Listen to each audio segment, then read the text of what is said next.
Rextor sa pamanakugihan, aron pag-ikyas nga di siya masugoan.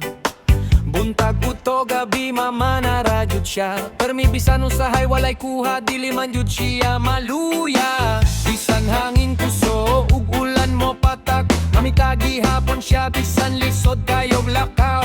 Kay para sa pamilya iyang kusog ihatag, paningkamot niya tinuod ug walay kabakakanda. Usahay walay kuha pero padayon gihapon, di mo sorenda bisan kapoy na ang lawas. Kay kabalo siya sa balay adunay nagulat, maong sa takot pirmi siyang mulahutan. Rextor mama